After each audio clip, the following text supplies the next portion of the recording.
ওয়ারফেজ বাংলাদেশের সঙ্গীত ও সাংস্কৃতিক অঙ্গনে ওয়ারফেজ উল্লেখযোগ্য অবদান রেখেছে। বাংলাদেশের হেভি মেটাল ও হার্ড রক সঙ্গীত ধারার অন্যতম পথিকৃৎ ওয়ারফেজ ব্যান্ড।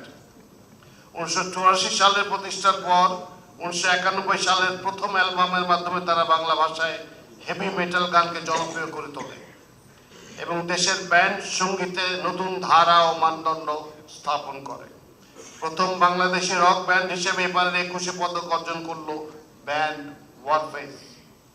সঙ্গীত দল হিসেবে গৌরবোজ্জ্বল অবদানের স্বীকৃতি স্বরূপ ওয়ারফেজকে 2026 সালের 21 পদকে ভূষিত করা হলো। শিল্পকলা ক্ষেত্রে